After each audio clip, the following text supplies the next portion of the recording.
여러분 혹시 이런 경험 해보신 적 있으신가요? 자식한테 전화를 했는데 받지 않습니다. 문자를 보내도 한참 뒤에야 짧게 답장이 옵니다. 명절에 모여도 예전 같은 온기가 없습니다. 그런데 이상하게도 내가 뭘 잘못한 건지 도무지 모르겠습니다. 오히려 나는 자식한테 아낌없이 다 줬습니다. 내 속사정도, 내 걱정도, 내 돈사정도, 내 건강 이야기도 숨김없이 다 털어놨습니다. 가족이니까요. 가족한테는 비밀이 없어야 한다고 생각했으니까요. 그런데 말입니다. 오늘 이 영상을 다 보시고 나면 어쩌면 그 생각이 완전히 바뀌실 수 있습니다. 왜 자식이 점점 멀어지는지, 왜 내 진심이 닿지 않는지 그 진짜 이유가 오늘 이 영상 안에 있습니다. 끝까지 함께 해주세요. 후반부에 가면 오늘 당장 실천할 수 있는 아주 구체적인 방법도 말씀드릴 겁니다. 절대 중간에 끄지 마세요. 자, 지금부터 시작합니다. 여러분은 자식에게 어떤 존재이신가요? 한번 솔직하게 생각해 보십시오. 자식이 여러분을 떠올릴 때 어떤 이미지가 먼저 떠오를까요? 언제나 걱정을 쏟아내는 부모일까요? 아니면 뭔가 궁금하고 어떻게 사시는지 자꾸 들여다보고 싶은 부모일까요? 조금 날카로운 비유를 하나 드려보겠습니다. 읽기 쉬운 만화책과 자꾸 들춰보고 싶은 고전소설이 있습니다. 여러분은 자식에게 어느 쪽에 가까우신가요? 만화책은 한 번 보면 다 압니다. 내용이 뻔하고 다음 장이 어떻게 될지 이미 알고 있습니다. 그러니 다시 펼쳐보고 싶지 않습니다. 하지만 고전소설은 다릅니다.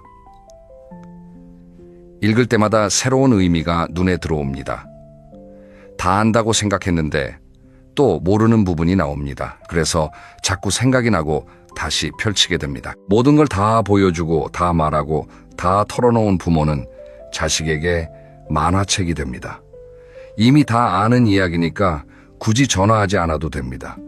굳이 찾아오지 않아도 됩니다. 반대로 적당한 비밀과 신비감을 가진 부모는 자식에게 고전소설이 됩니다. 요즘 어떻게 사시는지 궁금합니다. 뭘 하고 계신지 들여다보고 싶습니다. 그래서 먼저 전화를 합니다. 오늘 이 영상의 핵심은 바로 이겁니다. 가족 사이에도 신비주의가 필요합니다. 여기서 한 가지 오해를 먼저 풀고 싶습니다. 신비주의라고 하면 뭔가 차갑고 벽을 쌓는 느낌이 드실 수 있습니다. 자식한테 비밀을 만들라는 게 말이 되냐고 하실 수도 있습니다. 하지만 오늘 제가 말씀드리는 신비주의는 그런 게 아닙니다. 사랑하기 때문에 지키는 거리 존중받기 위해 남겨두는 여백 관계를 건강하게 살리기 위한 지혜로운 선택입니다. 자, 그럼 이제 본격적으로 이야기를 시작해 보겠습니다. 먼저 첫 번째 이야기입니다. 다 보여줬을 때 실제로 무슨 일이 생기는지 아주 구체적으로 말씀드리겠습니다. 경기도에 사시는 72살의 어머니 이야기를 해보겠습니다. 물론 특정 분을 지칭하는 게 아니라 우리 주변에서 정말 흔하게 볼 수 있는 이야기입니다. 이 어머니는 자식 셋을 키우셨습니다. 아들 둘, 딸 하나. 자식들 뒷바라지에 평생을 바치셨고 이제 자식들은 모두 결혼해서 각자 살림을 꾸리고 있습니다.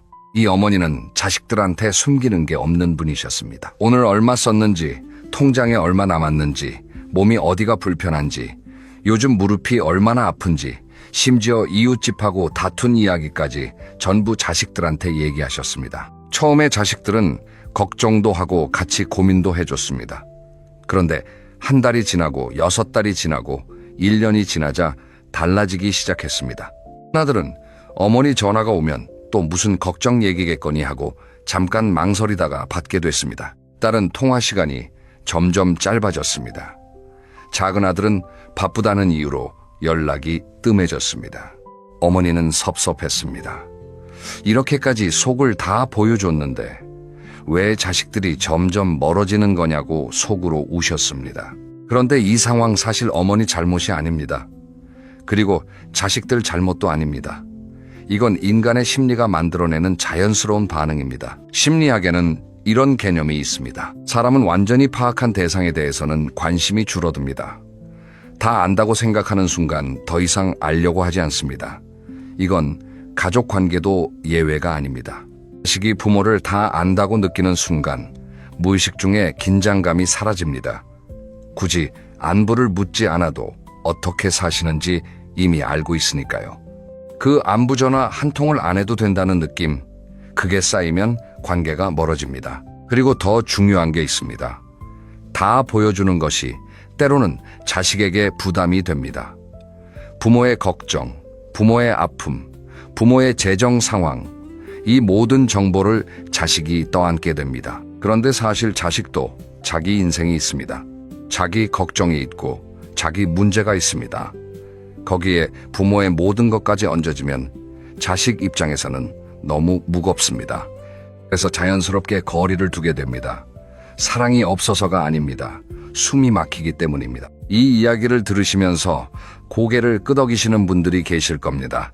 어쩌면 지금 내 이야기 같다고 느끼시는 분도 계실 것 같습니다. 그렇다면 이제 이 질문을 스스로에게 한번 해보십시오. 나는 지금 자식에게 얼마나 많은 것을 보여주고 있나요? 그리고 그것이 관계를 가깝게 만들고 있나요?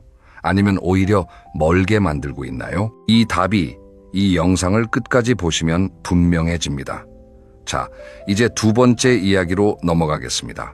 재산 이야기, 건강 이야기, 과거 이야기, 굳이 다 말하지 않아도 되는 것들에 대해 구체적으로 짚어드리겠습니다. 먼저 재산 이야기입니다. 많은 분들이 자식한테 재산 상황을 솔직하게 알려주는 게 좋다고 생각하십니다. 나중에 상속 문제로 싸우는 것보다는 미리 알려두는 게 낫다는 생각에서입니다. 물론 그 마음은 충분히 이해가 됩니다. 그런데 현실에서는 어떤 일이 벌어질까요? 통장 잔고를 자식에게 정확히 알려주는 순간 부모는 자식의 눈에 관리해야 할 대상이 됩니다. 자식이 나쁜 마음을 먹어서가 아닙니다. 사람의 심리가 그렇게 작동합니다.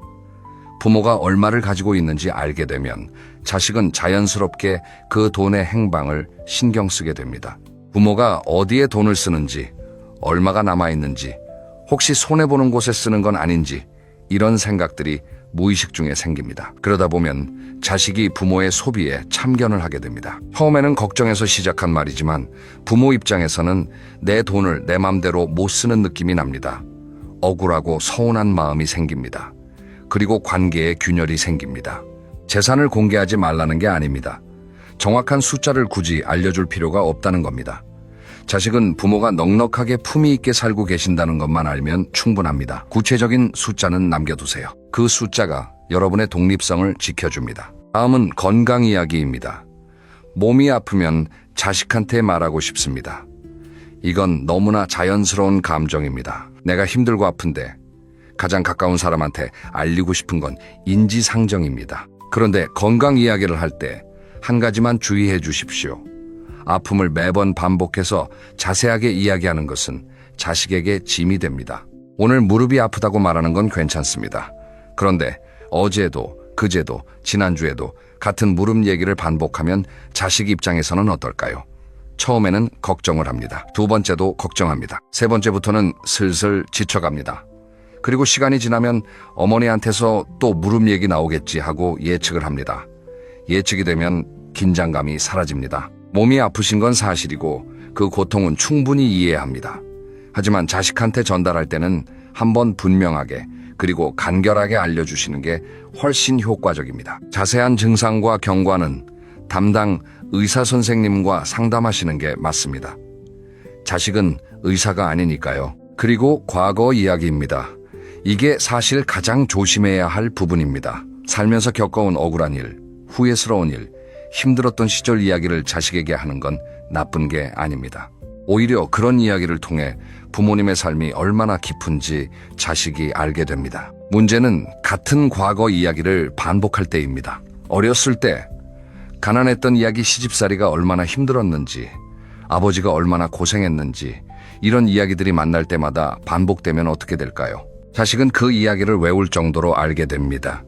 그리고 부모님이 말을 시작하는 순간 아, 또 그 이야기구나 하고 속으로 준비를 합니다. 경청하는 척을 하지만 사실은 귀를 닫고 있습니다. 부모님의 삶은 분명히 소중하고 깊습니다.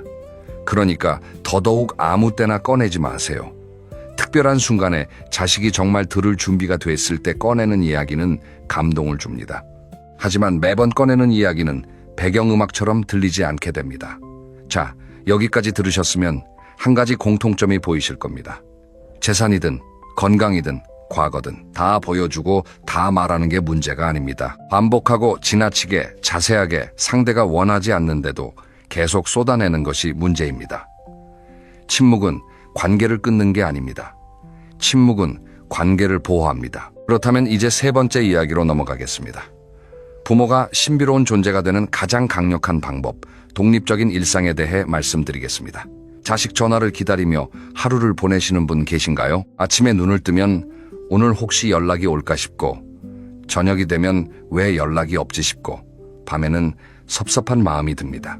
그런데 이런 마음이 역설적으로 자식을 더 멀리 밀어냅니다. 왜 그럴까요? 사람은 자기를 필요로 하는 존재에게 끌립니다. 하지만 자기를 기다리기만 하는 존재에게는 부담을 느낍니다. 예를 들어보겠습니다. 친구가 있는데 그 친구는 항상 여러분 연락만 기다립니다. 여러분이 연락을 안 하면 서운해하고 왜 연락이 없냐고 물어봅니다. 그 친구한테 연락하는 게 즐거우신가요? 아니면 조금 부담스러우신가요? 반면에 항상 바쁘게 자기 삶을 사는 친구가 있습니다. 가끔 연락하면 반갑게 받아주지만 연락이 없어도 자기 삶을 즐겁게 살고 있습니다. 그 친구한테 오히려 더 연락하고 싶지 않으신가요? 자식도 마찬가지입니다. 부모가 자기 삶으로 꽉 차 있을 때 자식은 부모가 궁금해집니다. 요즘 뭐 하시나? 어떻게 지내시나? 한번 연락드려야겠다는 생각이 자연스럽게 납니다. 그러면 어떻게 독립적인 일상을 만들까요? 생각보다 거창할 필요가 없습니다. 동네 산책 모임에 나가는 것도 좋습니다. 도서관 프로그램을 이용하는 것도 좋습니다. 좋아하는 텃밭 가꾸기, 그림 그리기, 노래 배우기도 좋습니다. 중요한 건 내용이 아닙니다. 내가 나만의 시간과 공간을 가지고 있다는 것 그 자체가 중요합니다. 그리고 그 이야기를 자식한테 할 때도 다 말하지 마세요. 요즘 바빠라고만 해도 충분합니다. 자식이 뭐가 바쁘냐고 물으면 요즘 새로운 거 배우고 있어 정도면 됩니다. 자세한 내용은 굳이 설명하지 마세요. 그러면 자식은 궁금해집니다. 엄마가 아버지가 요즘 뭘 하시는 거지? 그 궁금증이 다음 연락으로 이어집니다. 핵심은 이겁니다. 자식이 부모를 다 안다고 느끼는 순간 연락의 이유가 사라집니다. 하지만 부모가 나만의 세계를 가지고 있을 때 자식에게는 연락할 이유가 생깁니다. 자, 이제 중간 지점을 지나고 있습니다. 여기서 잠깐 쉬어가겠습니다. 지금까지 말씀드린 내용을 한 줄로 정리하면 이렇습니다. 다 보여주는 것이 사랑이 아니라 적당히 남겨두는 것이 관계를 살립니다. 그런데 이 이야기를 들으시면서 이런 생각이 드시는 분도 계실 겁니다. 그래도 가족인데 너무 계산적으로 사는 것 아닌가요? 자식한테 숨기는 게 좀 이상하지 않나요? 이 질문에 대해서 바로 다음 챕터에서 제대로 답해드리겠습니다. 경계선이라는 게 뭔지, 그리고 그게 왜 관계를 더 따뜻하게 만드는지 사례와 함께 말씀드리겠습니다. 잠깐 물 한 모금 드시고 계속 가보겠습니다. 자, 네 번째 이야기입니다. 건강한 경계선 만들기입니다. 경계선이라는 단어, 처음에는 좀 딱딱하게 들리실 수 있습니다. 군사 경계선처럼 서로 넘어오지 말자는 그런 느낌이요. 하지만 오늘 말씀드리는 경계선은 전혀 그런 의미가 아닙니다. 좋은 담장은 좋은 이웃을 만든다라는 말이 있습니다. 서로의 공간을 존중하는 담장이 있어야 이웃 사이가 좋다는 뜻입니다. 가족 관계도 마찬가지입니다. 지나치게 경계가 없으면 오히려 서로가 서로에게 상처를 줍니다. 예를 들어볼게요. 어머니가 아들 집에 예고 없이 방문합니다. 청소도 해주고 밥도 해주고 싶은 마음에서입니다. 그런데 아들 내외 입장에서는 갑작스러운 방문이 부담스럽습니다. 맞이할 준비가 안 됐으니까요. 반대로 아들이 부모님 생활에 이래라 저래라 참견합니다. 그 돈 왜 쓰냐? 그 사람 왜 만나냐? 좋은 마음에서 하는 말이지만 부모 입장에서는 내 인생을 침범당하는 느낌이 납니다. 이런 일들이 반복되면 관계가 틀어집니다. 그리고 나중에는 서로 상처를 입고 왜 그렇게 됐는지도 모른 채 멀어집니다. 경계선이 없어서 생기는 문제입니다. 그렇다면 부모 입장에서 어떤 경계선을 만들면 좋을까요? 첫째, 자식의 가정사에는 먼저 개입하지 않습니다. 물어보기 전까지는 의견을 말하지 않는 것이 원칙입니다. 며느리가 어떻다, 사위가 어떻다는 이야기는 가능하면 하지 않는 게 좋습니다. 자식이 먼저 조언을 구할 때만 그때 천천히 말씀해 주세요. 둘째, 자식집 방문은 미리 약속을 잡습니다. 불쑥 방문은 아무리 좋은 마음에서 해도 상대방에게 부담이 됩니다. 언제 오면 괜찮겠냐고 미리 물어보시는 게 훨씬 환영받습니다. 셋째, 자식에게 나의 모든 감정을 쏟아내지 않습니다. 섭섭하고 외로운 마음은 당연히 드십니다. 하지만 그 감정을 전부 자식에게 털어놓으면 자식은 죄책감을 느낍니다. 죄책감은 관계를 멀게 만드는 감정입니다. 넷째, 내가 받은 걸 요구하지 않습니다. 내가 이만큼 해줬으니 자식도 이만큼 해야 한다는 생각은 서로를 피곤하게 만듭니다. 해줄 수 있을 때 해주고 기대하지 않는 것이 관계를 오래 이어주는 비결입니다. 이 네 가지가 처음에는 어색하게 느껴지실 수 있습니다. 평생 살아온 방식과 다를 수 있으니까요. 하지만 딱 한 달만 실천해 보세요. 자식이 달라집니다. 아니, 정확히는 자식이 달라진 게 아니라 관계가 달라집니다. 그리고 그 변화가 느껴지기 시작하면 절대 예전 방식으로 돌아가고 싶지 않으실 겁니다. 경계선은 벽이 아닙니다. 경계선은 창문입니다. 서로의 공간을 지키면서도 서로를 볼 수 있게 해주는 창문입니다. 이제 다섯 번째 이야기로 넘어갑니다. 실제 대화에서 신비주의를 어떻게 실천하는지 구체적인 방법을 말씀드리겠습니다. 많은 분들이 이런 걱정을 하십니다. 신비주의가 좋다는 건 알겠는데 실제로 자식이 물어볼 때 어떻게 대답해야 하냐고요? 아주 좋은 질문입니다. 그래서 오늘은 실제 대화 예시를 가지고 비교해 드리겠습니다. 자식이 전화해서 이렇게 물어봅니다. 엄마, 요즘 어떻게 지내세요? 다 보여주는 방식으로 대답하면 이렇게 됩니다. 아이고, 요즘 무릎이 너무 아파서 어제는 병원을 갔더니 의사가 뭐라 하는데 거기다 이웃집 아주머니하고 잠깐 다툰 것도 있고 그리고 날씨가 이렇게 추우니까 몸도 더 안 좋고 너는 요즘 어떠냐? 밥은 먹고 다니냐? 이렇게 대답하면 자식은 어떤 기분일까요? 걱정이 되기도 하지만 동시에 무겁습니다.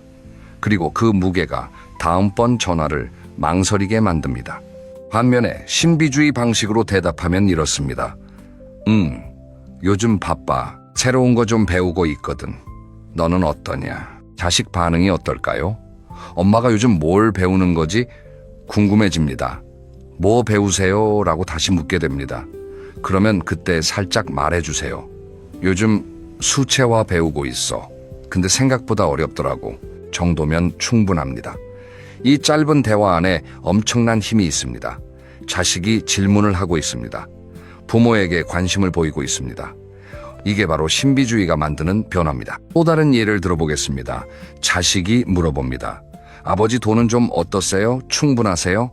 다 보여주는 방식이라면 이렇게 됩니다. 통장에 얼마 있긴 한데 요즘 물가가 올라서 좀 빠듯해. 근데 이번 달에 보험료도 내야 하고 거기다 병원비도 있어서 사실 좀 걱정이야. 네가 좀 보태줄 수 있겠냐? 이 대화 이후에 자식은 어떤 기분이 들까요?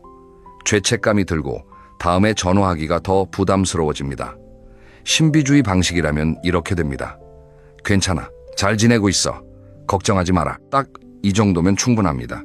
자식이 걱정하지 않아도 된다는 걸 알게 되면 오히려 마음이 편해지고 더 자주 연락을 하게 됩니다. 여기서 한 가지 중요한 포인트가 있습니다. 신비주의는 거짓말을 하라는 게 아닙니다. 사실을 말하되 다 말하지 않는 것입니다. 필요한 것만 핵심만 간결하게 나머지는 여백으로 남겨두는 것입니다. 질문에 100% 답하지 마세요. 20%는 남겨두세요. 그 여백이 자식이 다시 연락할 이유를 만들어줍니다. 또 한 가지 말씀드리고 싶은 게 있습니다. 대화할 때 감정 조절입니다. 섭섭한 마음이 들 때 그걸 바로 표현하고 싶으신 게 당연합니다. 왜 연락이 없었냐고, 얼마나 기다렸는지 아냐고 말하고 싶습니다. 하지만 그 말을 하는 순간 자식은 죄책감을 느낍니다. 그리고 죄책감은 다음 연락을 더 어렵게 만듭니다. 연락하면 또 서운하다는 말 들을 것 같으니까요. 대신 이렇게 해보세요. 오랜만이네. 잘 지냈지? 밝고 여유 있게 반겨주세요. 그러면 자식은 마음이 가벼워집니다. 그리고 다음에 더 자주 연락하고 싶어집니다. 감정을 누르라는 게 아닙니다. 표현하는 방식을 바꾸는 겁니다. 그리고 그 작은 차이가 관계 전체를 바꿉니다. 이제 여섯 번째이자 마지막 본문 챕터입니다. 신비주의의 완성, 그리고 관계를 되살리는 마지막 이야기를 드리겠습니다. 창문 이야기를 다시 해보겠습니다. 커튼이 없는 창문은 어떤가요? 밖에서 안이 다 보입니다. 낮에는 괜찮을 수 있지만 밤이 되면 불편합니다. 사생활이 없으니까요. 보는 사람도 사실 처음에는 궁금해서 들여다볼 수 있지만 시간이 지나면 관심이 줄어듭니다. 다 보이는 건 신비롭지 않으니까요. 반면에 적당히 커튼이 쳐진 창문은 다릅니다. 안에서 빛이 새어나오는데 아니 다 보이지는 않습니다. 저 안에 무슨 일이 있을까? 어떻게 살고 있을까? 자연스럽게 궁금해집니다. 가족 관계가 바로 이 커튼과 같습니다. 적당히 가려진 커튼이 있을 때 관계가 아름답고 궁금하고 그리워집니다. 그런데 여기서 중요한 게 있습니다. 신비주의는 처음 시작할 때가 제일 어렵습니다. 왜냐하면 그동안 다 보여주는 방식으로 살아오셨기 때문입니다. 갑자기 말수가 줄고 행동이 바뀌면 자식이 이상하게 생각할 수도 있습니다. 엄마가 왜 저러시지?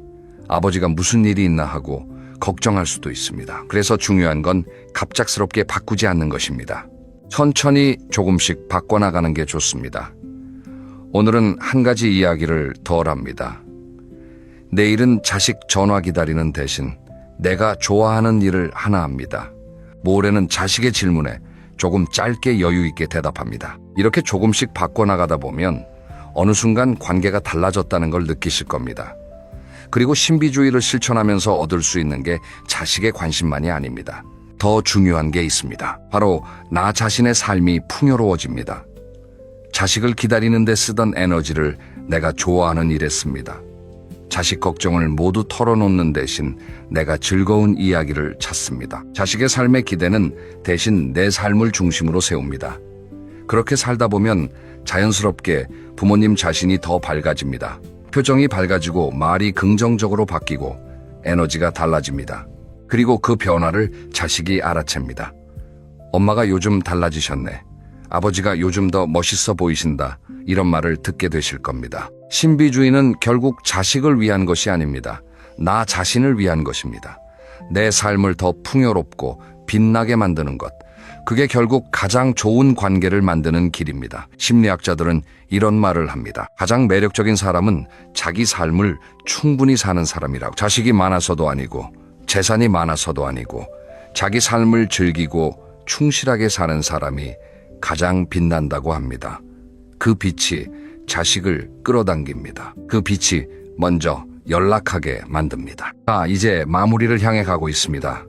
오늘 저는 6가지 이야기를 드렸습니다. 첫째, 모든 걸 다 보여주면 상대방의 관심과 존중이 줄어든다는 것입니다. 익숙함이 무례함으로 바뀌는 건 가족 사이에서도 일어납니다. 둘째, 재산과 건강과 과거 이야기는 필요한 만큼만 반복하지 않는 것이 관계를 지킵니다. 침묵은 관계를 끊는 게 아니라 보호합니다. 셋째, 자식 전화를 기다리는 대신 나만의 바쁜 일상을 만드는 것이 자식이 먼저 연락하게 만드는 가장 효과적인 방법입니다. 넷째, 건강한 경계선은 벽이 아니라 창문입니다. 서로의 공간을 지키면서도 서로를 볼 수 있게 해주는 창문입니다. 다섯째, 대화할 때 20%의 여백을 남겨두세요. 그 여백이 자식이 다시 연락할 이유를 만들어줍니다. 여섯째, 신비주의는 자식을 위한 게 아니라 나 자신을 위한 겁니다. 내 삶을 풍요롭게 살 때 가장 좋은 관계가 만들어집니다. 이 6가지를 한 번에 다 실천하려고 하시면 부담스럽습니다. 오늘은 딱 한 가지만 골라서 시작해보세요. 가장 쉬운 것부터 시작하십시오. 자식이 어떻게 지내냐고 물을 때 오늘은 조금 짧게 대답해보세요. 아빠 요즘 좋은 거 배우고 있어. 이 2마디면 충분합니다. 그리고 자식의 반응을 지켜보세요. 달라지는 게 느껴지실 겁니다. 마지막으로 드리고 싶은 말이 있습니다. 여러분, 이 자식을 사랑하지 않아서 모든 걸 털어놓으신 게 아닙니다. 너무 사랑하기 때문에 숨기지 않으셨습니다. 그 마음은 정말 아름다운 겁니다. 하지만 사랑의 표현 방식을 조금 바꾸면 그 사랑이 훨씬 더 멀리, 더 오래, 더 따뜻하게 전달될 수 있습니다. 가족은 투명한 유리창이 아니라 적당히 가려진 커튼이어야 아름답습니다. 오늘부터 여러분의 삶에 적당한 커튼을 치세요. 자식이 그 커튼 너머를 궁금해하는 날이 반드시 옵니다. 여러분의 관계가 더 따뜻하고 더 건강하게 이어지기를 진심으로 응원합니다. 오늘 영상 끝까지 함께 해주셔서 정말 감사합니다. 그리고 다음 영상에서는 이런 이야기를 드릴 겁니다. 자식한테 용돈을 받는 부모와 안 받는 부모, 어떤 부모가 더 존중받을까요? 돈과 관계 사이의 심리학, 다음 영상에서 아주 솔직하게 풀어드리겠습니다. 알림 설정해 두시면 놓치지 않으실 수 있습니다. 오늘도 건강하고 행복한 하루 보내세요. 감사합니다. 여러분, 혹시 살면서 이런 말 많이 들으셨나요? 참 착하시다. 성격이 너무 좋으시다. 항상 남을 먼저 챙기시는 분이시다. 이 말 들으실 때 기분이 어떠셨어요? 아마 나쁘지 않으셨을 겁니다. 칭찬이니까요. 그런데 오늘 제가 좀 불편한 질문을 하나 드려보겠습니다. 그 착하다는 말, 정말 칭찬이었을까요? 혹시 이런 뜻은 아니었을까요? 이 사람은 부탁하면 뭐든 다 들어준다. 이 사람은 거절을 못한다. 이 사람한테는 뭘 시켜도 불평을 안 한다. 한번 떠올려 보세요. 모임에서 항상 뒷정리를 하신 분이 누구였나요? 명절에 혼자서 부엌에 서 계신 분이 누구였나요? 자식들 문제가 생기면 밤잠을 설치며 걱정하신 분이 누구였나요? 친구가 돈이 급하다고 하면 자기 생활비를 쪼개서 빌려주신 분이 누구였나요? 다 여러분 아니셨나요? 그리고 그렇게 다 해주시고 나서 돌아오는 건 뭐였나요? 고맙다는 말 한마디였나요? 아니면 다음에 또 해줘야 하는 일이었나요? 우리 세대는 착하게 살라는 말을 들으며 자랐습니다. 참는 게 미덕이고 양보하는 게 덕이고 남을 먼저 챙기는 게 사람 도리라고 배웠어요. 학교에서도 그렇게 가르쳤고 부모님도 그렇게 말씀하셨고 사회 전체가 그렇게 요구했습니다. 그래서 평생을 참았습니다. 직장에서 참고, 가정에서 참고, 친구 사이에서 참고, 동네에서도 참고, 내 감정은 꾹꾹 눌러놓고 남이 원하는 대로 맞춰 살았어요. 그런데 은퇴하고 나이가 드시니까 이상한 걸 느끼시게 됩니다. 평생 착하게 살았는데 왜 이렇게 허전할까? 여기서 한 가지 구분을 해드려야 할 것 같습니다. 세상에는 세 종류의 착한 사람이 있습니다. 첫 번째는 진짜 착한 사람입니다. 마음에서 우러나서 남을 돕는 사람. 두 번째는 참는 사람입니다. 속으로는 싫은데 겉으로는 괜찮다고 하는 사람. 세 번째는 눈치 보는 사람입니다. 거절하면 관계가 끊어질까봐 무조건 맞추는 사람. 여러분은 어디에 해당하시나요? 첫 번째라면 문제 없습니다. 하지만 두 번째나 세 번째에 해당하신다면 오늘 이 영상을 끝까지 봐주세요. 여러분의 남은 인생이 달라질 수 있습니다. 오늘 이야기의 핵심은 이겁니다. 이제 착한 사람 소리 좀 그만 들으셔도 됩니다. 남에게 좋은 사람이 되려고 애쓰는 대신 나에게 좋은 사람이 되시면 됩니다. 그 방법을 오늘 구체적으로 알려드리겠습니다. 자, 그럼 시작하겠습니다. 먼저 왜 착한 사람이 불행해지는지부터 깊이 들여다보겠습니다. 심리학에서 착한 사람, 콤플렉스라는 개념이 있습니다. 이건 타인에게 착한 사람으로 보이기 위해 자기 감정을 솔직하게 표현하지 못하고 상대방의 요구에 지나치게 맞추려는 심리적 경향을 말합니다. 이 콤플렉스가 오래 지속되면 우울감이나 무기력감으로 이어질 수 있다고 전문가들이 설명하고 있어요. 이 콤플렉스가 어떻게 만들어지느냐면요. 대부분 어린 시절부터 시작됩니다. 부모님이 말 잘 듣는 아이를 착한 아이라고 칭찬하셨잖아요. 울지 않으면 착하다. 떼쓰지 않으면 착하다. 시키는 대로 하면 착하다. 이런 메시지를 반복적으로 받으면서 자라면요.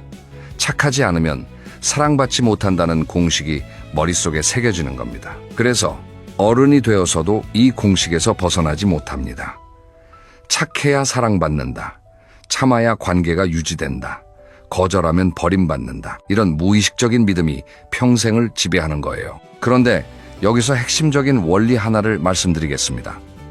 호의가 계속되면 그게 권리가 됩니다. 이건 정말 뼈아픈 진실이에요. 먼저 가족관계입니다.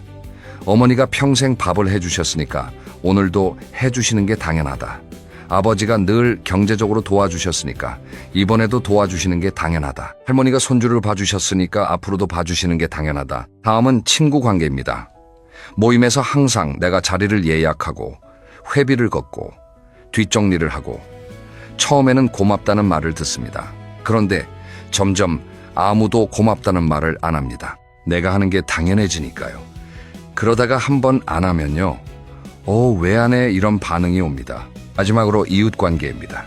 동네에서 착한 사람으로 소문이 나면요, 온갖 부탁이 다 몰려옵니다.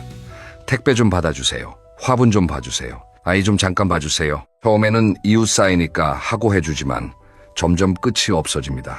이 세 가지 관계 모두에서 같은 구조가 작동합니다. 내가 계속 해주면 상대방은 고마움을 잃고 안 해주면 서운해하거나 원망합니다. 그리고 이 구조 속에서 가장 많이 다치는 사람은 항상 착한 사람이에요. 그러면 이 감정들은 어디로 가는 걸까요? 자기 감정을 계속 억누르면 그 감정이 사라지는 게 아닙니다. 몸에 쌓입니다. 먼저 몸에 나타납니다. 원인을 알 수 없는 두통, 자꾸 잠이 안 오는 불면증, 밥을 먹어도 소화가 안 되는 위장장애, 어깨와 목이 뻣뻣한 만성 통증, 그 다음 마음에 나타납니다. 매사가 귀찮아지고 뭘 해도 재미가 없고 아침에 눈을 떠도 일어나기 싫고 누군가를 만나는 것도 피곤하고 이유 없이 눈물이 나기도 하고, 이게 우울의 시작입니다. 우리나라 노인의 우울 현황을 보면 상당히 심각합니다. 전문가들에 따르면 노인 우울증의 주요 원인 중 하나가 상실감이라고 합니다. 여기에 평생 쌓아온 억눌린 감정도 분명히 영향을 미칩니다. 수십 년간 자기 감정을 표현하지 못하고 참기만 했던 것이 마음의 건강에 좋지 않다는 건 분명한 사실이에요. 여기서 김 여사의 이야기를 들려드리겠습니다. 여러분들의 경험을 바탕으로 재구성한 이야기입니다.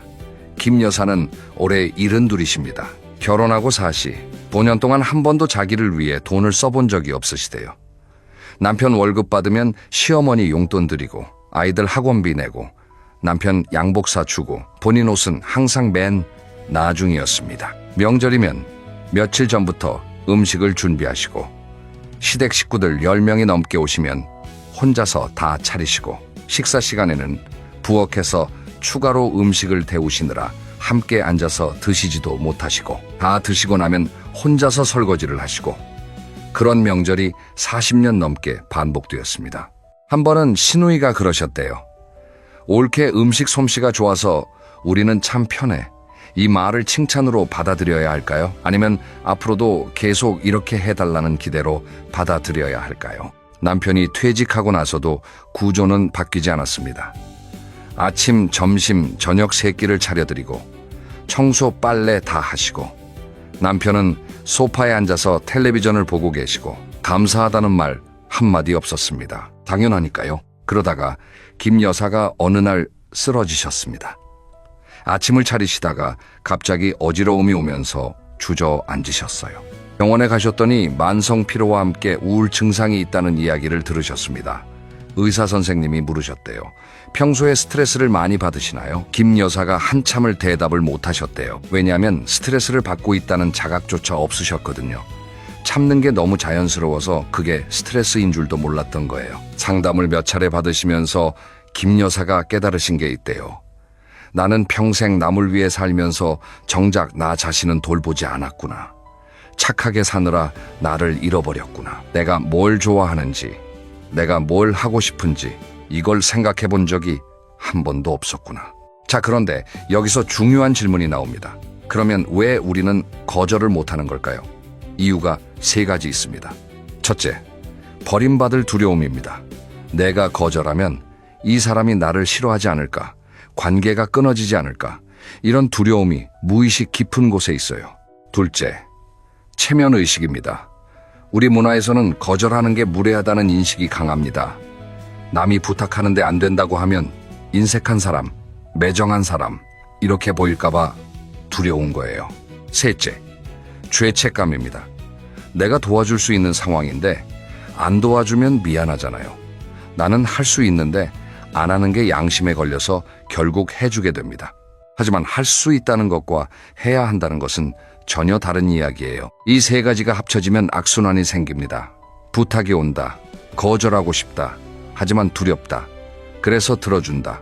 들어주고 나면 속이 상한다. 속상한 감정을 꾹꾹 참는다. 스트레스가 쌓인다. 또 부탁이 온다. 또 들어준다.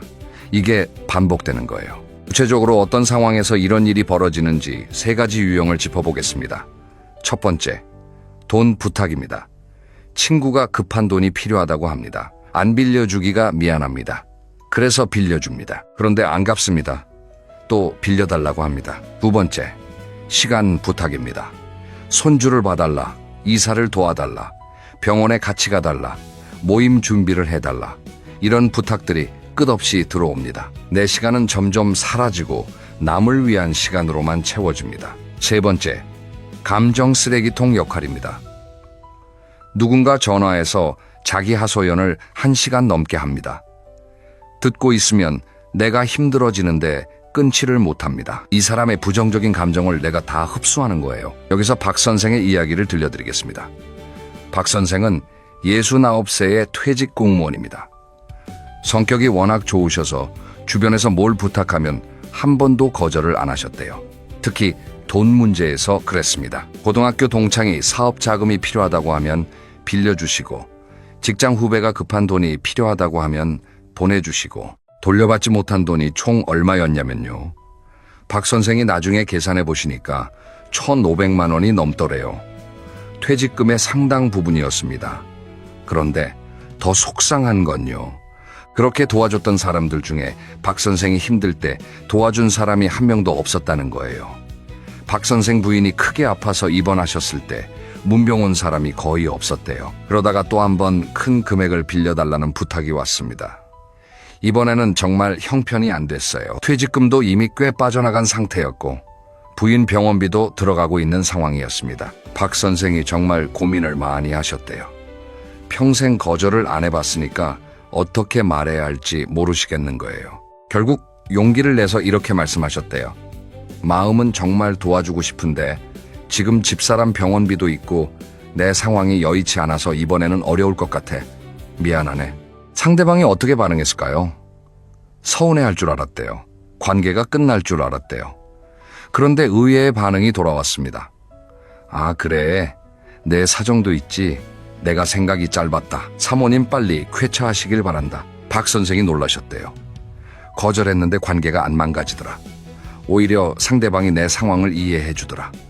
그리고 더 놀라운 건요. 거절을 하고 나니까 마음이 그렇게 편할 수가 없었대요. 수십 년간 짊어지고 있던 짐을 하나 내려놓은 것 같았다고 합니다. 이 경험 이후로 박 선생이 달라지셨습니다. 무조건 다 들어주는 게 아니라 내 상황을 먼저 생각하고 결정하시게 된 거예요. 그랬더니 오히려 주변에서 박 선생을 더 존중하게 되었대요. 박 선생이 이렇게 말씀하시더라고요. 거절하면 관계가 끝날 줄 알았어. 그런데 아니었어. 진짜 관계는 거절 한 번으로 안 끊어져. 내 거절을 이해해주는 사람이 진짜 친구더라. 이 여사의 이야기도 하나 더 들려드리겠습니다. 이 여사는 65세의 아파트 주민입니다. 동네 부녀회에서 활동하시는데 항상 꾸준히 일을 도맡으셨어요. 행사 준비, 청소 당번, 민원 처리, 회비 걷기, 아무도 안 하려는 일을 이 여사가 다 하셨습니다. 한 번은 주말에 가족여행이 잡혀 있었는데 부녀회 행사와 겹쳤대요. 이 여사가 처음으로 이번에는 가족여행이 있어서 못 나갈 것 같아요 하고 말씀하셨대요. 걱정을 엄청 하셨습니다. 다른 분들이 뭐라고 하지 않을까? 이기적이라고 생각하지 않을까? 결과가 어떻게 됐을까요? 아무도 뭐라고 안 하셨대요. 아, 그래요. 잘 다녀오세요. 이게 끝이었어요. 이 여사가 그러시더라고요. 내가 없으면 큰일 나는 줄 알았어. 그런데 내가 없어도 다른 분이 하시더라. 세상은 내가 없어도 잘 돌아가더라. 이게 착한 사람들이 깨달아야 하는 가장 중요한 사실입니다. 내가 안 해도 세상은 돌아갑니다. 자, 그러면 이제 구체적인 거절의 기술을 알려드리겠습니다. 7가지 방법입니다. 첫째, 시간을 벌어라. 누군가 부탁을 해오면 바로 대답하지 마세요. 생각 좀 해볼게. 이 한마디만 하시면 됩니다. 바로 대답하면 습관적으로 알겠다가 나옵니다. 시간을 벌면 냉정하게 판단할 여유가 생겨요. 둘째, 이유를 길게 설명하지 마라. 거절할 때 우리는 습관적으로 이유를 장황하게 설명합니다. 이러면 상대방이 반박할 여지를 주는 거예요. 그냥 간단하게 미안한데 이번에는 좀 어려울 것 같아. 이 한마디면 충분합니다. 셋째, 대안을 제시하라. 거절이 너무 어려우시면 다른 방법을 제안하시는 것도 좋습니다.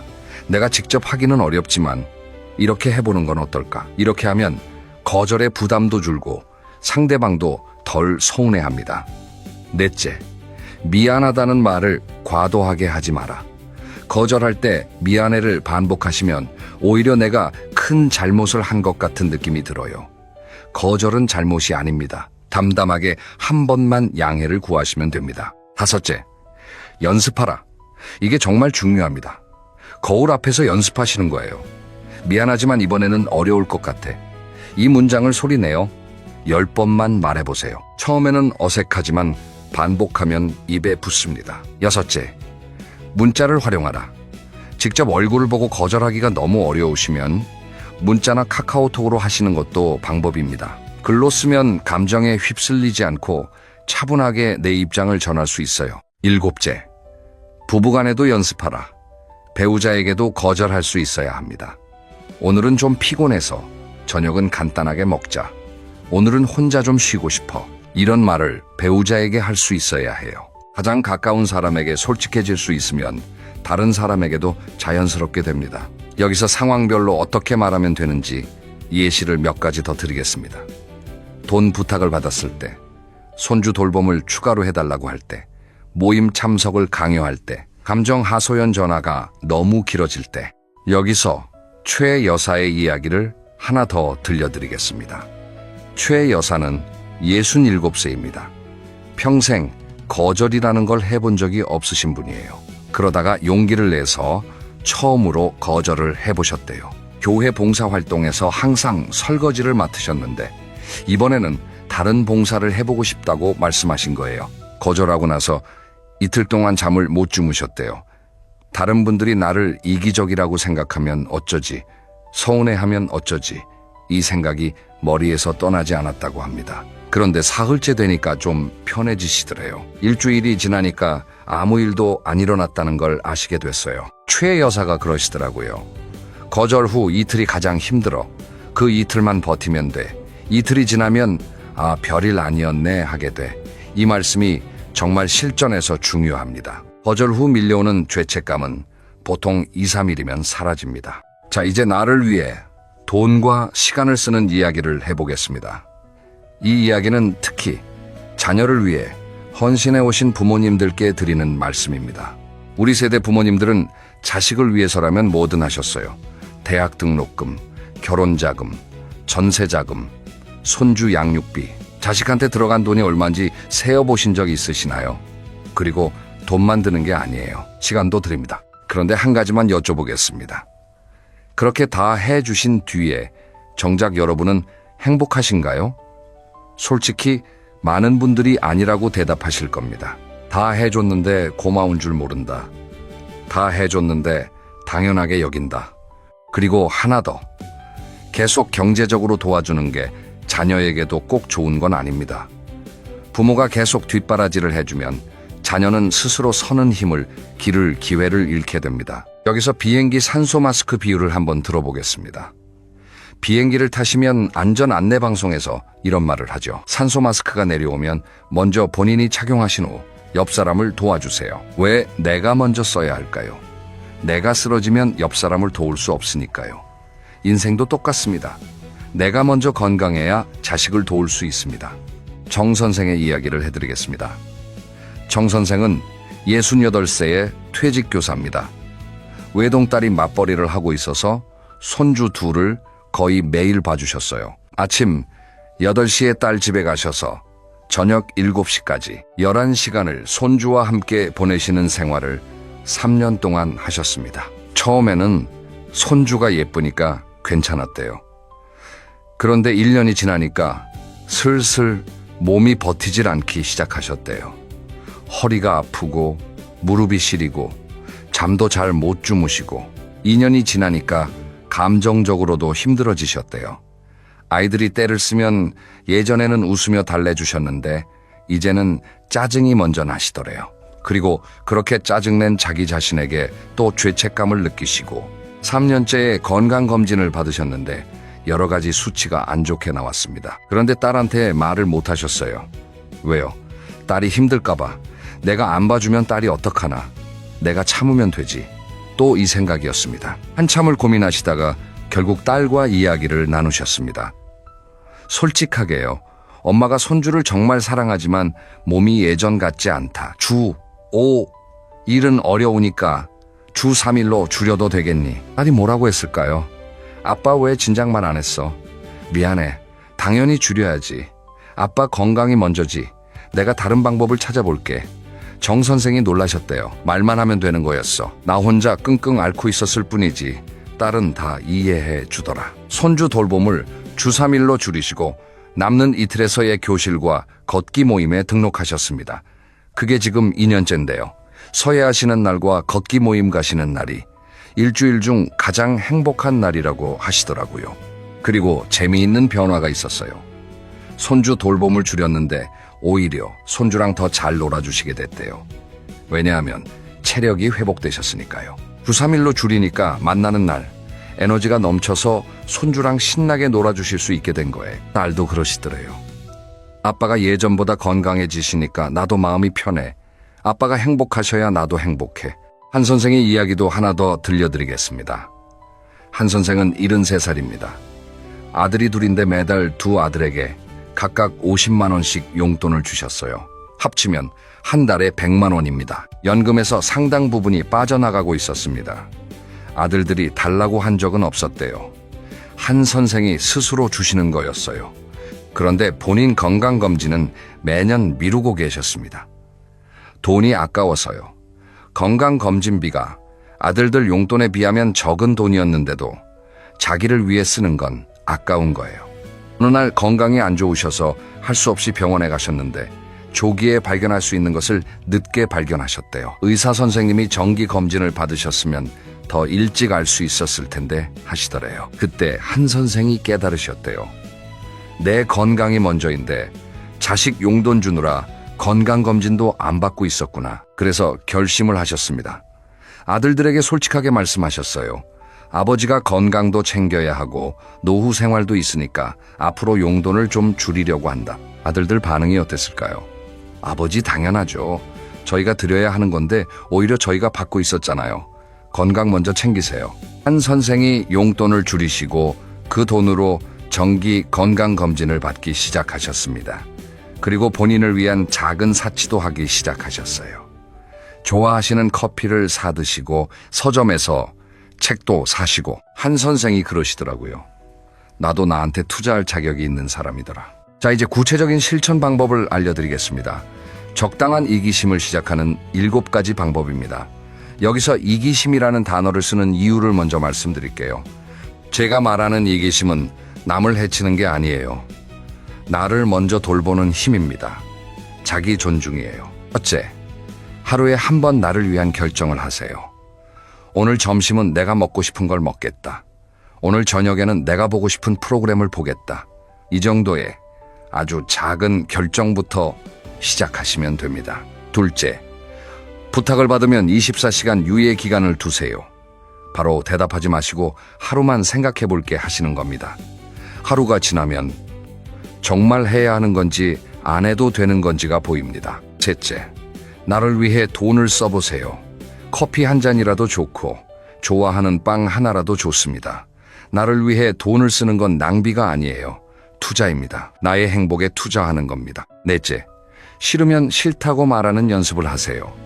처음에는 작은 것부터 시작하시면 됩니다. 식당에서 자리가 마음에 안 들면 저쪽 자리로 바꿔주실 수 있나요? 하고 말씀하시는 거예요. 다섯째, 혼자만의 시간을 확보하세요.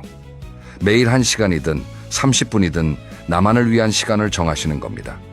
이 시간에는 남의 부탁도 안 받고 오직 내가 하고 싶은 걸 합니다. 여섯째, 감사 일기를 쓰시면서 내 감정을 인식하세요. 매일 저녁 오늘 내가 느꼈던 감정을 한 줄만 적으시는 겁니다. 오늘 뭐가 좋았는지, 뭐가 불편했는지, 뭐가 속상했는지. 이걸 쓰다 보면 내가 평소에 얼마나 많은 감정을 무시하고 살았는지 보이기 시작합니다. 일곱째, 부부 사이에서 의견을 표현하는 연습을 하세요. 가장 가까운 사람에게 솔직해질 수 있으면 다른 관계에서도 자연스럽게 됩니다. 오늘 저녁은 내가 먹고 싶은 걸로 하자. 오늘은 좀 쉬고 싶어. 이런 작은 말부터 시작해보세요. 이 7가지를 한꺼번에 다 하시려면 부담스러우실 겁니다. 그래서 단계별로 하시면 좋습니다. 첫째 주에는 하루에 한 번 나를 위한 작은 결정만 하세요. 둘째 주에는 부탁을 받았을 때 바로 대답하지 않는 연습을 더 하세요. 셋째 주에는 나를 위해 작은 돈을 써보시고 넷째 주에는 혼자만의 시간을 정하시고 감사 일기를 시작하세요. 한 달이면 작지만 확실한 변화를 느끼실 수 있습니다. 여기서 최 부부의 이야기를 들려드리겠습니다. 최 선생 71살, 최 여사 68살. 두 분이 결혼한 지 43년이 되셨습니다. 43년 동안 최 여사에게는 오래된 습관이 있으셨어요. 뭘 먹을까 물으면 아무거나, 어디 갈까 물으면 당신이 정해, 뭐 하고 싶어 물으면 나는 괜찮아. 항상 이런 식이었습니다. 어느 날 최 여사가 결심을 하셨습니다. 오늘부터 아무거나라는 말을 안 하기로요. 남편이 저녁 뭐 먹을까 하고 물었을 때 최 여사가 이렇게 대답하셨대요. 오늘은 칼국수가 먹고 싶어. 최 선생이 좀 놀라셨대요. 43년 만에 처음 듣는 구체적인 대답이었으니까요. 그날부터 최 여사가 조금씩 자기 의견을 말씀하시기 시작하셨습니다. 일주일에 3번은 최 여사가 식사 메뉴를 정하시고 한 달에 한 번은 최 여사가 가고 싶은 곳을 정하시기로 약속하셨습니다. 최 선생이 처음에는 좀 당황하셨지만 금세 적응하셨대요. 오히려 좋으시더래요. 평소에 안 가던 식당에 가보시고 안 가던 곳에 가보시고 새로운 경험이 많아졌다고요. 최 여사가 그러시더라고요. 43년 동안 아무거나라고 했는데 사실 아무거나가 아니었어. 나도 먹고 싶은 게 있었고 가고 싶은 데가 있었어. 그걸 이제야 말하게 됐어. 자, 이제 마지막 이야기를 해보겠습니다. 진짜 착한 것과 참는 것의 차이에 대해서요. 비유를 하나 들어볼게요. 여기 물컵이 하나 있다고 상상해 보세요. 진짜 착한 건요, 내 컵이 물로 가득 차서 넘쳐 흐르는 것을 나누는 겁니다. 참는 건요, 내 컵이 비어 있는데 남의 컵에 따라주는 겁니다. 내가 목이 마른데 남한테 물을 주는 거예요. 여러분의 컵은 지금 어떤 상태인가요? 넘쳐 흐르고 있나요? 아니면 바닥이 보이나요? 바닥이 보이신다면 먼저 내 컵을 채우셔야 합니다. 앞에서 말씀드린 모든 것들이 다 내 컵을 채우는 방법입니다. 이 모든 게 한 방울 한 방울 내 컵에 물을 채우는 행위입니다. 자기 존중이 생기면 관계도 변합니다. 내가 나를 존중하기 시작하면 자녀들이 달라집니다. 친구 관계도 마찬가지입니다. 무조건 다 맞춰주던 때는 가볍게 대하던 친구가 내가 안 되면 안 된다고 하니까 오히려 나를 더 존중하게 됩니다. 이웃 관계도 달라집니다. 여기서 두 분의 사례를 짧게 더 소개해드리겠습니다. 유 여사는 73의 퇴직 간호사입니다. 올해부터는 나를 먼저 돌보겠다고 결심하셨어요. 건강검진 먼저 받고 운동 먼저 하고 남는 에너지로 남을 돕겠다. 그렇게 하시니까 건강해지셨고 남을 도울 때도 더 기쁘게 도울 수 있게 되셨대요. 디테어 유 여사가 그러시더라고요. 나를 먼저 채우니까 남에게 줄 것도 더 많아지더라. 조 선생은 68세의 퇴직 회사원입니다. 일주일에 하루는 내 마음대로 하는 날로 정하셨습니다. 매주 수요일 혼자 등산도 가시고 맛집 탐방도 하시고 조 선생이 그러시더라고요. 이 하루가 나머지 6날을 버티게 해줘. 자, 오늘 이야기를 정리하겠습니다. 첫째, 착한 사람 콤플렉스는 자기 감정을 억누르고 남에게 맞추는 오래된 습관입니다. 둘째, 호의가 계속되면 권리가 됩니다. 셋째, 거절은 나를 존중하는 겁니다. 넷째, 나를 위해 돈과 시간을 쓰는 건 투자입니다. 다섯째, 하루에 한 번 작은 것부터 내 마음대로 결정하는 연습을 하세요. 여섯째, 부부 사이에서도 솔직하게 의견을 표현하세요. 일곱째, 진짜 착함은 내 컵이 넘칠 때 나누는 겁니다. 먼저 내 컵을 채우세요. 여러분, 오늘 이 이야기를 들으시면서 좀 뜨끔하셨을 수도 있고 좀 속이 시원하셨을 수도 있습니다. 중요한 건 여러분이 이미 충분히 착하게 사셨다는 겁니다. 이제는 그 착함을 나에게도 쓰실 차례입니다. 나에게 착한 사람이 되세요. 내 몸에 착하고 내 마음에 착하고 내 시간에 착한 사람. 그게 진짜 멋진 노후를 사는 방법입니다. 오늘 당장 하나만 해보세요. 오늘 저녁에 뭘 먹을지 내가 정해보시는 거예요. 아무거나 말고요. 내가 진짜 먹고 싶은 것.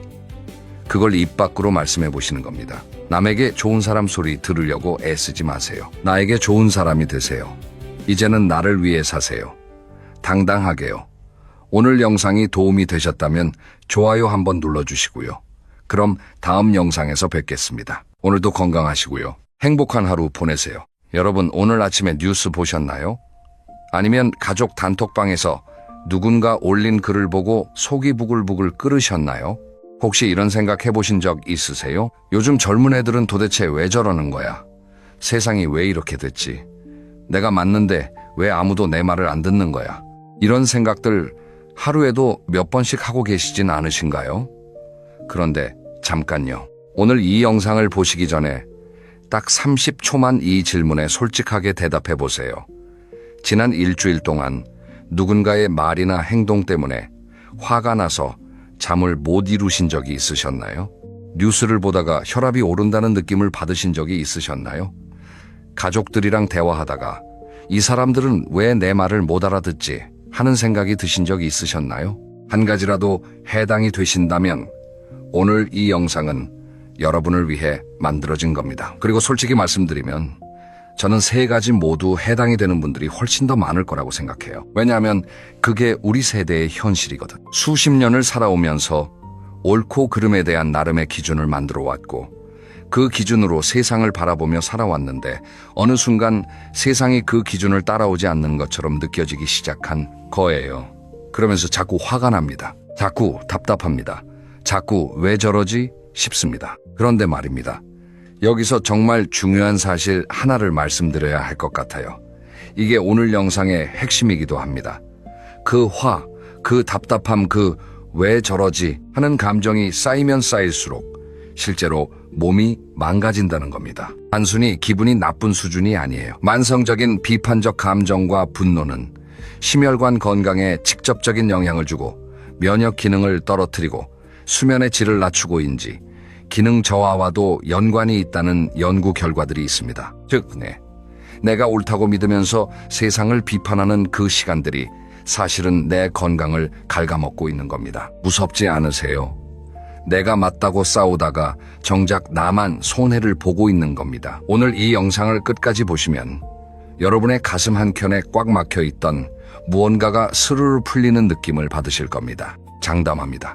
판단을 내려놓는 순간 삶이 얼마나 가벼워지는지 오늘 직접 느껴보시길 바랍니다. 자, 그럼 시작해 볼게요. 여러분, 잠깐 눈을 감고 상상해 보세요. 명절날 온 가족이 모였습니다. 오랜만에 얼굴을 마주하고 밥상에 둘러앉았는데 며느리가 아이한테 스마트폰을 쥐어주네요. 아이는 밥도 먹는 둥 마는 둥 화면만 들여다보고 있습니다. 그 장면을 보는 순간 어떤 생각이 드세요? 아니, 밥상머리에서 폰을 줘? 저래도 되는 거야? 우리 때는 밥 먹을 때 어른한테 감히 눈도 제대로 못 마주쳤는데 저렇게 키우면 나중에 어떻게 되려고? 이런 생각이 올라오는 거 사실 너무 자연스러운 겁니다. 틀린 감정이 아니에요. 우리 세대는 수십 년을 살아오면서 나름의 기준을 만들어 왔으니까요. 예의란 이런 것, 가족이란 이런 것, 밥상머리 교육이란 이런 것. 이 기준들은 살아남기 위해, 올바르게 살기 위해, 더 나은 삶을 만들기 위해 스스로 쌓아온 소중한 나침반이었습니다. 그런데 여기서 문제가 하나 생깁니다. 나침반은 내가 길을 잃지 않도록 도와주는 도구인데 언제부터인가 그 나침반이 다른 사람을 평가하고 재단하는 잣대로 바뀌어버린 겁니다. 내 기준에 맞지 않으면 틀린 것, 내 방식과 다르면 잘못된 것. 이렇게 되면 어떻게 될까요? 세상 모든 게 다 틀려 보입니다. 며느리도 틀리고 사위도 틀리고 손자도 틀리고 TV에 나오는 젊은 사람들도 틀리고 지나가는 사람들 행동 하나하나도 다 못마땅해집니다. 그렇게 되면 결국 어떻게 되냐고요? 나만 외로워집니다. 세상은 그대로인데 나만 점점 더 좁은 울타리 안에 갇히게 됩니다. 이건 제가 만들어낸 이야기가 아닙니다. 심리학에서는 이것을 인지적 경직성이라고 부릅니다. 쉽게 말하면 생각의 틀이 굳어버린 상태예요. 마치 오랫동안 쓰지 않은 문 경첩처럼 처음에는 잘 열리고 닫혔는데 녹이 슬면서 점점 뻑뻑해지는 거예요. 어릴 때는 새로운 것을 보면 이게 뭐지? 하고 호기심이 생기잖아요. 그런데 나이가 들수록 새로운 것을 보면 저게 맞아? 저래도 되는 거야? 하는 반응이 먼저 나옵니다. 이건 나쁜 사람이어서가 아니에요. 우리 뇌가 익숙한 패턴을 지키려는 본능적인 반응입니다. 뇌 입장에서는 새로운 것이 들어오면 에너지가 더 많이 필요하거든요. 그래서 이미 알고 있는 기준으로 빠르게 판단하려고 하는 거예요. 그런데 문제는 이 패턴을 지키려는 본능이 그러니까 스스로를 너무 탓하지 마세요. 이건 내가 이상한 게 아니라 뇌의 작동 방식이 그런 겁니다. 하지만 이 사실을 알고 있으면서도 아무것도 안 하면 어떻게 될까요? 내가 만든 정답의 감옥 안에서 점점 더 좁은 세상을 살아가게 됩니다. 밖에 나가기 싫어지고, 사람 만나기 싫어지고, 뉴스 보면 화가 치밀고, 가족들이랑 대화하다 보면 또 말다툼이 생기고, 그렇게 하루하루가 쌓여가는 거예요. 그런데 여기서 더 안타까운 게 있어요.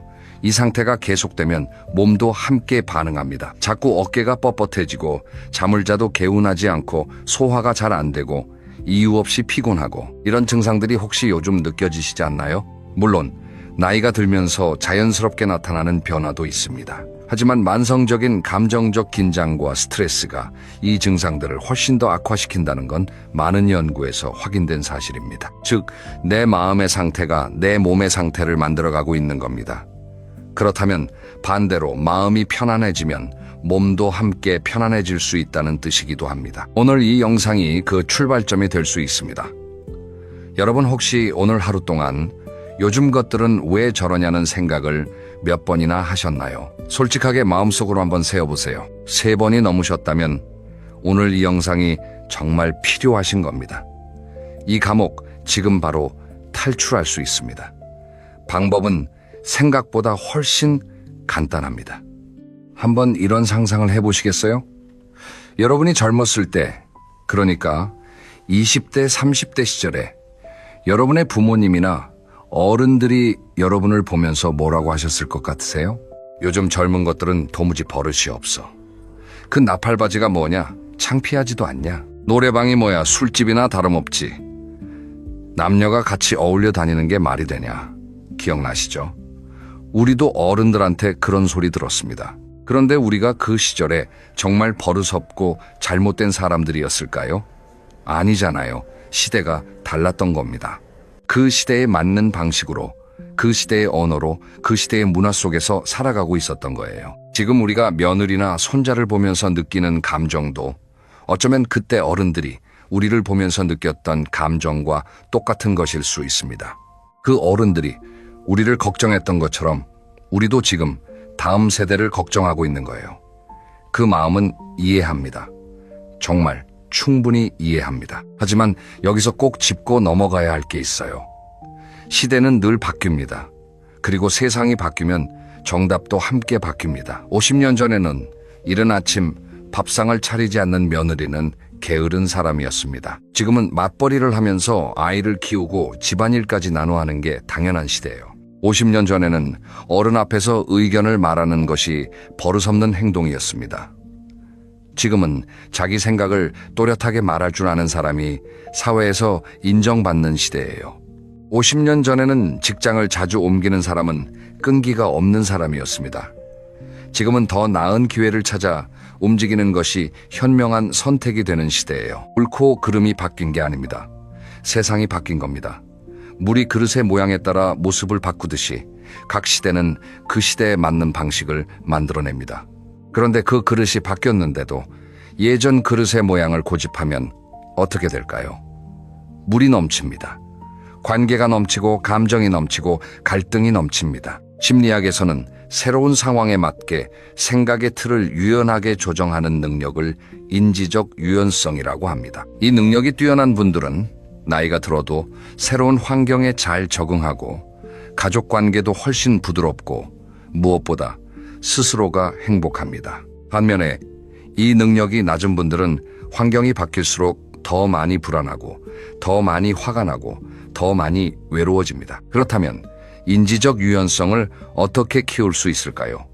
거창한 방법이 필요하지 않습니다. 사실 아주 간단한 말 한마디로 시작할 수 있어요. 그럴 수도 있지. 딱 5글자입니다. 며느리가 아이한테 스마트폰을 쥐어줄 때 저래도 되는 거야? 대신에 요즘은 그럴 수도 있지라고 마음속으로 한번 말해보세요. 뉴스에서 말도 안 된다 싶은 이야기가 나올 때 저게 뭐야? 대신에 나는 동의하지 않지만 저런 생각을 하는 사람도 있을 수 있지 라고 해보세요. 손자가 인사도 없이 방으로 쏙 들어가 버릴 때 요즘 애들은 버릇이 없어. 대신에 학교에서 힘든 일이 있었을 수도 있지라고 해보세요. 처음에는 어색합니다. 아니, 사실 처음에는 속이 좀 쓰릴 수도 있어요. 내가 왜 그 사람 편을 들어줘야 해? 그 사람이 틀린 건데. 이런 마음이 올라올 수도 있습니다. 그런데 여기서 정말 중요한 점이 있어요. 그럴 수도 있지는 상대방이 옳다고 인정하는 말이 아닙니다. 그냥 그 사람도 그 사람 나름의 이유가 있겠구나 하고 잠깐 내려놓는 겁니다. 우리는 그 맥락을 모릅니다. 그 맥락을 모르면서 결론을 내리는 것, 그게 바로 판단의 함정입니다. 저 자신도 돌아봤어요. 나는 누군가를 판단할 때 그 사람의 하루 전체를 알고 판단하는 걸까? 아니면 그냥 그 순간 하나만 보고 판단하는 걸까? 솔직히 말씀드리면 대부분은 그 순간 하나만 보고 판단하더라고요. 그 순간 하나만 보고 그 사람 전체를 재단하는 겁니다.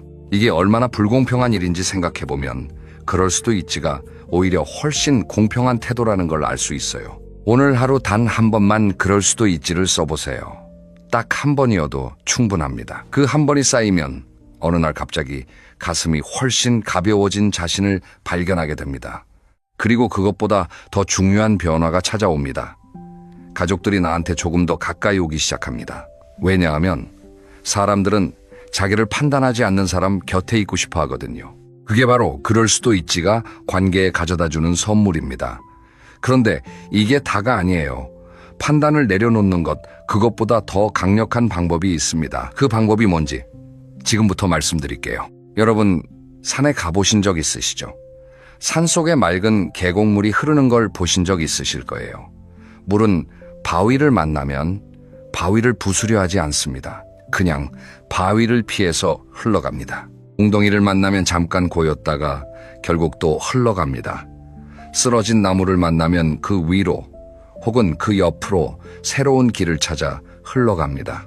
물은 어디로 가야 한다, 어떻게 가야 한다 고집하지 않아요. 그냥 지금 이 자리에서 흘러갈 수 있는 방향으로 흘러갑니다. 결국 바다까지 도달합니다. 인생도 마찬가지예요. 구름을 생각해 보세요. 하늘에 떠 있는 구름은 어떤 모양이어야 한다고 고집하지 않아요. 바람이 부는 대로 모양을 바꾸고 햇빛에 따라 색이 달라지고 때로는 비가 되어 내려오기도 합니다. 그 자유로운 변화가 구름을 아름답게 만들죠. 우리 마음도 그렇게 될 수 있어요. 비판 대신 호기심을 선택하면 됩니다. 뉴스에서 요즘 젊은 사람들이 결혼을 안 한다는 이야기가 나왔다고 해봅시다. 보통은 이렇게 반응하게 됩니다. 요즘 젊은 것들이 힘든 게 뭐가 있어? 우리 때가 더 힘들었지. 왜 저렇게 나약해? 그런데 호기심을 선택하면 어떻게 될까요? 왜 요즘 젊은 사람들은 결혼을 안 하려고 할까? 우리 때랑 뭐가 그렇게 다를까? 이렇게 생각이 바뀝니다. 화가 났을 때는 뇌가 다칩니다. 더 이상 새로운 정보를 받아들이려 하지 않아요. 그냥 내가 이미 알고 있는 것, 내가 이미 믿는 것만 확인하려 합니다. 이걸 심리학에서는 확증 편향이라고 불러요. 그러니까 젊은 것들은 다 나약해 라고 생각하면 실제로 열심히 사는 젊은 사람들이 눈앞에 있어도 그냥 안 보이는 거예요. 그런데 호기심이 생기면 뇌가 열립니다. 새로운 이야기를 들을 준비가 됩니다. 호기심을 느낄 때 우리 뇌에서는 도파민이라는 물질이 분비됩니다. 즉, 호기심을 갖는 것만으로도 기분이 좋아지고 활력이 생긴다는 뜻입니다. 반면에 비판과 분노가 지속되면 코르티솔이라는 스트레스 호르몬이 과도하게 분비됩니다. 즉, 호기심은 건강을 지키고 비판은 건강을 해친다는 거예요. 그럼 구체적으로 어떻게 하면 비판 대신 호기심을 선택할 수 있을까요? 어떤 상황을 보고 비판하는 생각이 올라올 때마다 마음속으로 딱 하나의 질문을 던지는 겁니다. 왜 그럴까? 3글자입니다. 왜 며느리는 저 상황에서 그런 선택을 했을까? 손자는 왜 저 게임에 그렇게 빠져 있을까? 정답을 찾으려는 게 아닙니다. 그냥 그 질문을 마음속에 던지는 것만으로도 뇌가 비판 모드에서 탐구 모드로 전환됩니다. 탐구 모드에서는 화가 나지 않아요. 대신 흥미롭다는 느낌이 생깁니다. 그리고 그 흥미가 대화로 이어지면 며느리와 한 번도 나눠본 적 없던 이야기를 나누게 될 수도 있어요. 손자가 왜 그 게임을 좋아하는지, 딸이 왜 그 직업을 선택했는지 처음으로 제대로 들을 수 있게 됩니다. 실제로 이런 경험을 하신 분이 있어요. 손자가 유튜브로 뭔가를 찍는다고 했을 때 처음에는 저게 무슨 직업이야, 그냥 공무원이나 해 라고 하셨대요. 그런데 한 번은 왜 그걸 그렇게 좋아하냐고 물어봤더니 손자가 1시간 동안 신나게 이야기를 하더래요. 그걸 들으면서 손자가 얼마나 진지하게 고민하고 있는지를 처음으로 알게 됐다고 하셨어요. 그 뒤로는 손자 볼 때마다 요즘 영상은 잘 되냐고 묻게 됐고 그게 둘 사이를 훨씬 가깝게 만들어줬다고 하셨습니다. 호기심 하나가 관계를 바꾼 겁니다. 그게 바로 세상을 구경하는 즐거움입니다. 고치려 하지 않고 바꾸려 하지 않고 그냥 바라보고 궁금해하는 것. 그것만으로도 노년의 하루는 훨씬 풍성해집니다. 그런데 말이죠. 그럴 수도 있지 하고 싶고 호기심을 갖고 싶은데 막상 그 순간이 오면 생각처럼 쉽게 안 되는 경우가 많습니다. 왜 그럴까요? 감정이 먼저 올라오기 때문입니다. 누가 내 말을 무시하는 것 같다는 느낌, 내 가치관이 부정당하는 것 같다는 느낌, 아무도 나를 존중하지 않는다는 느낌, 이런 감정들이 쑥 올라오면 머리가 하얘지면서 그냥 화가 탁 터져버립니다. 이게 너무 자연스러운 반응이에요. 그런데 여기서 한 가지 아주 중요한 사실을 알아야 합니다. 감정은 나를 공격하는 적이 아닙니다. 감정은 내 안에서 보내는 신호입니다. 화가 나는 건 내가 소중하게 생각하는 무언가가 위협받는다고 느껴지기 때문입니다. 마치 경보기 같은 거예요. 경보기 자체가 문제가 아니라 경보기가 알려주는 무언가에 주의를 기울여야 하는 거예요. 감정도 마찬가지입니다. 화가 나면 그 화 자체를 억누르거나 없애려 하기보다 그 화가 알려주는 게 뭔지를 살펴보는 겁니다. 예를 들어 아들이 명절에 처가 먼저 간다고 했을 때 화가 나셨다면 그 화의 아래에는 이런 마음이 있을 수 있어요. 나는 아들한테 무시당하는 것 같아. 내가 얼마나 그 아이를 위해 살았는데. 나는 중요한 사람이 되고 싶어. 이 마음을 들여다보면 화가 조금 다르게 보이기 시작합니다. 내가 화가 난 게 아들이 틀렸기 때문이 아니라 내 안에 인정받고 싶고 사랑받고 싶은 마음이 있기 때문이었다는 걸 알게 됩니다. 화가 조금씩 녹기 시작합니다. 그리고 아들에게 왜 거길 먼저 가냐고 따지는 대신 다음엔 우리 집에 오래 있어줘 라고 말할 수 있게 됩니다. 같은 마음인데 표현이 달라지면 관계가 달라집니다. 그럼 구체적으로 어떻게 내 감정을 살필 수 있을까요? 첫째, 이 3번이 뇌에게 잠깐 멈출 시간을 줍니다. 깊은 호흡은 자율신경계를 안정시켜서 감정이 격해지는 것을 늦춰줍니다. 우리가 화가 나면 심장이 빨리 뛰고 근육이 긴장하고 호흡이 빨라지죠. 그런데 이 상태에서는 이성적인 판단이 어렵습니다. 그래서 먼저 호흡으로 몸을 진정시켜야 하는 거예요. 이것만 해도 몸의 긴장이 눈에 띄게 풀립니다. 둘째, 그 감정을 글로 써보는 겁니다. 그냥 노트에 오늘 아들이 이런 말을 했는데 나는 이런 감정이 들었다. 이렇게 딱 2문장이면 충분합니다. 글로 쓰면 감정이 눈에 보이는 형태로 바뀝니다. 눈에 보이면 객관적으로 바라볼 수 있어요.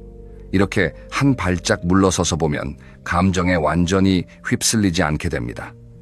셋째, 혼자 산책을 해보세요. 아파트 단지를 한 바퀴 돌아도 좋고 공원 벤치에 잠깐 앉아 있어도 좋아요.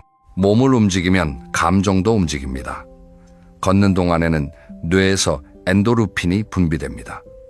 엔도르핀은 기분을 좋게 만들고 스트레스를 줄여주는 역할을 해요. 넷째, 뉴스와 거리를 두세요. 뉴스는 원래 자극적인 것들을 보여주도록 설계되어 있습니다.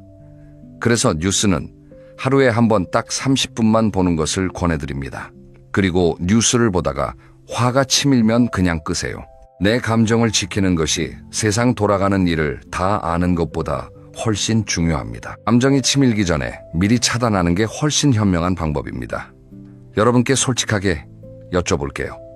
혹시 이런 생각 해보신 적 있으세요? 내가 바로잡아줘야 해. 내가 말해줘야 저 사람이 제대로 된 길을 갈 텐데 내가 지금 말 안 하면 누가 말해주겠어. 이런 마음 정말 소중하고 따뜻한 마음입니다. 진심으로 가족을 위하고 세상을 걱정하는 마음에서 나온 겁니다. 그런데 여기서 하나만 물어볼게요. 그 말을 했을 때 상대방이 정말 바뀌었나요? 아들이 바뀌었나요? 며느리가 바뀌었나요? 손자가 바뀌었나요? 대부분의 경우 바뀌지 않습니다. 오히려 더 멀어지는 경우가 많습니다.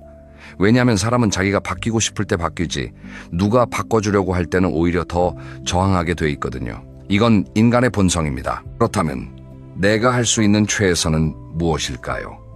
그건 바로 세상을 바꾸려는 에너지를 나 자신을 위해 쓰는 겁니다. 여러분은 지금까지 얼마나 오래, 얼마나 열심히 사셨나요? 전쟁 이후의 폐허에서 시작해서 이 나라를 오늘날처럼 만드는데 함께 하셨습니다. 자식들을 키우고 교육시키고 사회에 내보내셨습니다. 밥 굽는 날도 있었고 잠을 줄여가며 일한 날도 있었고 아파도 참고 일어나서 나가야 했던 날들도 있었을 겁니다. 그 모든 세월이 지금 여러분이 서 계신 곳까지 데려다 준 거예요. 이제 그 짐을 조금 내려놓으셔도 됩니다. 세상을 더 나은 곳으로 만드는 일은 이제 다음 세대의 몫입니다. 그들도 분명히 자기들 나름의 방식으로 그 일을 해낼 겁니다. 믿어주는 것. 그게 어쩌면 우리가 해줄 수 있는 가장 큰 선물일지도 모릅니다. 그리고 세상을 바꾸려는 에너지를 나 자신에게 돌릴 때 정말 놀라운 일이 생깁니다. 그 에너지로 오랫동안 하고 싶었던 일을 시작할 수 있어요. 젊었을 때 포기했던 취미를 다시 찾을 수 있어요. 친구들과 더 따뜻한 시간을 보낼 수 있어요. 아무것도 안 하고 그냥 햇볕 좋은 날 공원 벤치에 앉아서 지나가는 사람들 구경하는 것만으로도 그게 진짜 삶의 여유가 될 수 있어요. 얼마 전에 어떤 분이 이런 말씀을 하셨어요. 75살 되던 해에 갑자기 깨달은 게 있다고요. 내가 왜 그렇게 오래 화가 나 있었나? 그 화 때문에 내가 얼마나 많은 좋은 시간을 낭비했나? 그분이 그 깨달음 이후로 달라진 게 뭔지 아세요? 아침에 일어나서 커피 한 잔 마실 때 창밖을 바라보는 시간이 생겼대요. 이제는 그냥 하늘 보고 새소리 들으면서 앉아있는 게 그렇게 좋다고요. 세상을 구경하는 사람이 됐다고 하셨어요. 세상을 바꾸는 사람이 아니라 세상을 구경하는 사람. 그게 노년의 진짜 특권 아닐까요? 하늘이 예쁘면 예쁘다고 느끼고 밥이 맛있으면 맛있다고 느끼고 손자가 웃으면 그냥 같이 웃고 세상을 고치려 하지 않고 그냥 그대로 아름답게 바라보는 것. 그 눈을 갖게 될 때 비로소 진짜 자유로워집니다. 봄에 피는 벚꽃이 아름다운 건 그 꽃이 오래 피어 있어서가 아니에요. 짧은 시간 동안 온 힘을 다해 피어나기 때문입니다. 우리의 남은 시간도 마찬가지예요. 얼마나 오래 사느냐보다 얼마나 환하게 피어나느냐가 중요합니다. 그 환함은 판단을 내려놓을 때 비로소 찾아옵니다. 오늘 하루만큼은 세상을 구경하는 눈으로 살아보세요. 판단하지 말고 그냥 바라보세요. 비판하지 말고 그냥 궁금해하세요. 바꾸려 하지 말고 그냥 흘려보내세요. 그게 오늘 제가 여러분께 드리고 싶은 가장 중요한 메시지입니다. 이제 오늘 말씀드린 것들을 5가지로 정리해 드릴게요. 오늘부터 실천하실 수 있는 것들입니다. 첫째, 하루에 한 번은 그럴 수도 있지를 써보세요. 상대가 옳다는 게 아닙니다. 그냥 가능성을 열어두는 겁니다. 처음에는 어색하지만 3주만 꾸준히 하면 입에서 자연스럽게 나오기 시작합니다. 둘째, 비판하는 생각이 올라올 때마다 속으로 왜 그럴까라는 질문을 던지세요. 정답을 찾으려는 게 아닙니다. 그냥 질문 하나만 던지면 뇌가 비판 모드에서 탐구 모드로 바뀝니다. 셋째, 감정이 격해질 때는 말하기 전에 3번 천천히 숨을 쉬세요. 들이쉬고 잠깐 멈추고 내쉬고. 이 3번이 생각보다 엄청난 힘을 발휘합니다. 넷째, 뉴스는 하루에 30분만 보세요. 그리고 화가 나기 시작하면 그냥 끄세요. 내 감정을 지키는 게 뉴스를 끝까지 보는 것보다 훨씬 중요합니다. 다섯째, 오늘 하루 한 번은 그냥 세상을 구경해 보세요. 창밖을 바라봐도 좋고 동네를 한 바퀴 걸으면서 지나가는 사람들을 그냥 바라봐도 좋아요. 판단하지 말고 그냥 보는 겁니다. 이 5가지 중에서 딱 하나만 오늘 해보세요. 다 할 필요 없어요. 딱 하나만. 그 하나가 출발점이 됩니다. 첫 리길도 한 걸음부터라는 말이 있잖아요. 마음의 변화도 마찬가지입니다. 오늘 딱 한 번 그럴 수도 있지라고 해보는 것. 그게 첫 걸음입니다. 그 한 걸음이 내일의 2걸음이 되고 모레의 3걸음이 됩니다. 그렇게 한 달이 지나면 여러분은 전과 다른 눈으로 세상을 바라보고 있을 겁니다. 조금 더 가볍게, 조금 더 따뜻하게, 조금 더 여유 있게. 여러분, 오늘 저와 함께 이 긴 여정을 걸어오셨습니다. 쉽지 않은 이야기들이었는데 끝까지 함께 해주셔서 진심으로 감사합니다. 오늘의 핵심을 딱 한 문장으로 말씀드리면 이겁니다. 옳은 사람이 되려 하지 말고 행복한 사람이 되세요. 우리가 살아온 세월이 얼마인데요. 그 긴 시간 동안 충분히 옳게 살려고 노력하셨습니다. 이제는 그 짐을 조금 내려놓고 남은 시간을 내 방식으로 아름답게 살아가실 자격이 충분히 있습니다. 판단을 내려놓는 것은 포기가 아닙니다. 더 깊은 지혜입니다. 더 넓은 마음입니다. 더 성숙한 사랑입니다. 세상을 다 알려고 하지 않아도 됩니다. 세상을 다 고치려 하지 않아도 됩니다. 그냥 오늘 이 순간 내 곁에 있는 사람들과 함께 따뜻하게 있어주는 것. 그게 어쩌면 우리가 할 수 있는 가장 위대한 일일지도 모릅니다. 오늘 단 한 번만, 딱 한 번만 내 말이 맞다는 생각을 내려놓아 보세요. 그 순간 가슴 한켠이 조금 가벼워지는 느낌이 드실 겁니다. 그 가벼움이 시작점입니다. 그 가벼움이 쌓이면 어느 날 아침 거울을 보면서 오랜만에 환하게 웃고 있는 자신을 발견하게 될 겁니다.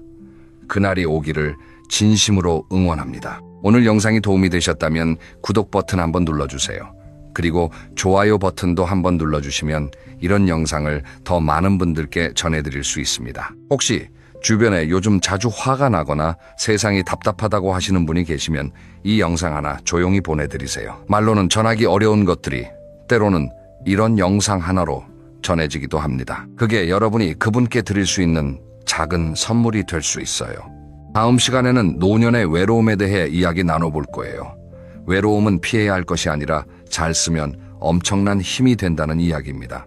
혼자만의 시간이 오히려 나를 더 단단하게 더 깊이 있게 만들어주는 방법, 다음 영상에서 꼭 알려드릴게요. 오늘도 건강하시고 오늘 하루도 따뜻하게 보내세요. 감사합니다.